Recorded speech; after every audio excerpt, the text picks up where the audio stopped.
Pilipinas. Ito ang Radyo Pilipinas News Update.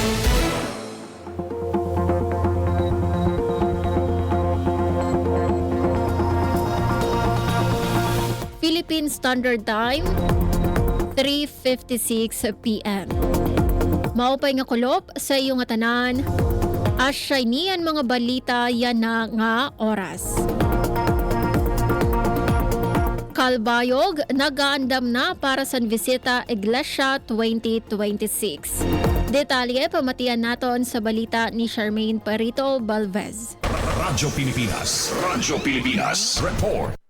Padayon ang preparasyon sa gobyerno lokal sa Kalbayog, kasugbong ang mga barangay para sa teharani nga Visita Iglesia yan na nga Semana Santa. Sa ginbuhat nga katitirok, ginharampangan ang mga pitad para masigurado ang luwas nga pagselebrar sa tradisyon panrelihiyon. Lakip sa mga gintukib ang crowd management, safety protocols ug pag-andam sa mga barangay sa pag-ulpot sa mga deboto ug bisita. Base sa alkalde, importante ang pagkaurusa sa kada barangay para mamintinar ang kaayusan ug importansya sa Semana Santa nga panahon sa pagninilay ug pananampalataya. Samtang gintagan doon sa City Tourism Office nga dako liwat ang kontribusyon sa Visita Iglesia sa pagpauswag sa faith tourism sa syudad, samtang padayon nga ginaalagaan ang kaluwasan ug kamutangan san publiko.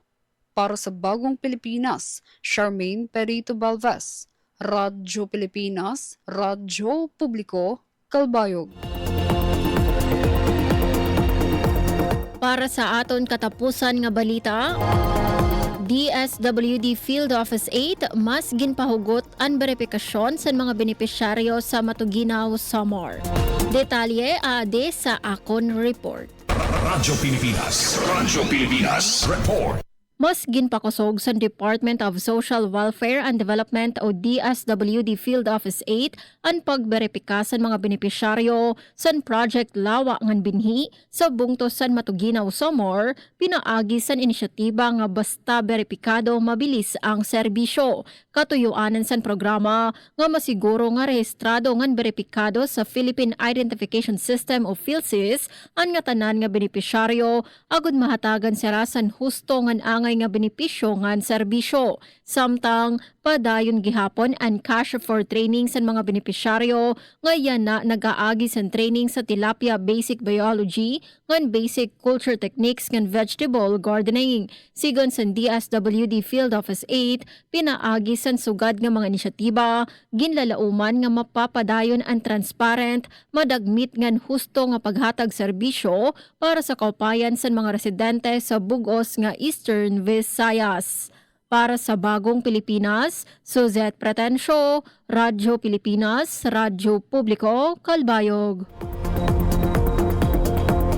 Asya adto ang kabugusan sa mga balita yan na nga oras. Padayon kamo pamati sa DYOG Radyo Pilipinas, Radyo Publiko, Kalbayog para sa mga news updates.